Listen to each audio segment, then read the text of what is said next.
All right, welcome. This video is going to cover the area of the trapezoid. So if that's what you covered today in class, you're watching the right video. We're on page 22 here to begin with, and you can see the definition of a trapezoid.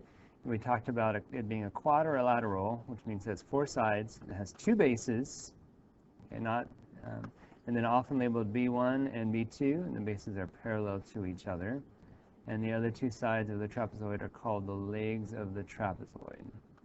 All right, so it's got one pair of parallel sides, where the parallelogram has two pairs of parallel sides. So I wanted you guys to go through and label base 1 and base 2. And keep in mind, it's not always going to be the bottom being the base. In these cases, it is. If this is base 1, this is base 2. And then this would be the height, and this is base 1 and base 2. And over here, base 2, base 1, base 1, and base 2. So again, the bottom side is not always going to be the base. Now, how do we know for sure if it's base 1 and base 2? The two bases are going to be parallel to one another. Okay. And then we skipped ahead to this next page. And we really just focused on number 2 here. All right? You could look at 3 and 4 if you wanted to, but number 2 is the one I wanted you to look at. Had to construct two trapezoids next to each other, and we notice that they form a parallelogram. All right? Now, when we look at this parallelogram, this trapezoid would have base 2 and base 1, and then if this is an identical trapezoid, this would be base 1 and this would be base 2. And we can put these two bases together to get the base of the whole parallelogram. So if we count from this corner to this corner, it would be 8. And then the height would be 3. So if we were looking at this whole parallelogram, it would be 8 times 3 equals 24, and then it would be units squared. But we didn't want this parallelogram. That was just a way to figure out how to find the area of the trapezoid. But so if we cross that out, or we just focus on this, what do we need to do to the area here to get the area of just one trapezoid? Well, we need to divide it by 2. So that's where we get our 12 units squared. So the area of our trapezoid is 12 units squared. So now what does that have to do with finding a trapezoid? Because obviously I'm not going to have you draw a parallelogram each time out of two equal trapezoids. So what do you need to do?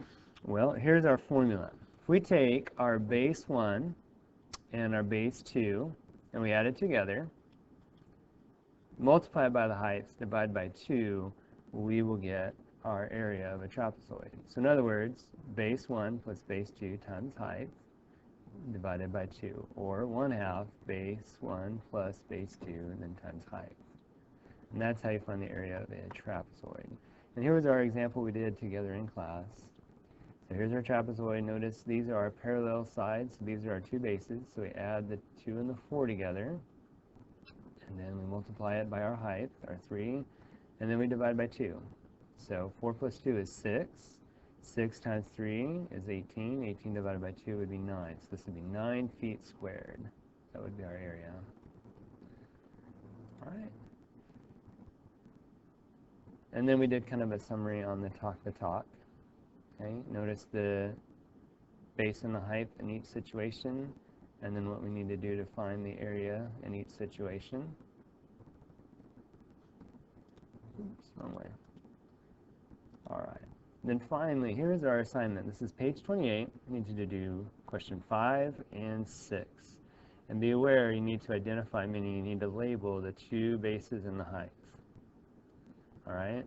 So think about what are the two sides that are parallel to one another. Those are your bases.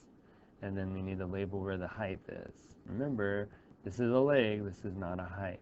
So be careful how you draw your line. All right? Then you need to find the area of this trapezoid. Count the number of squares over for the base, count the squares down for the height.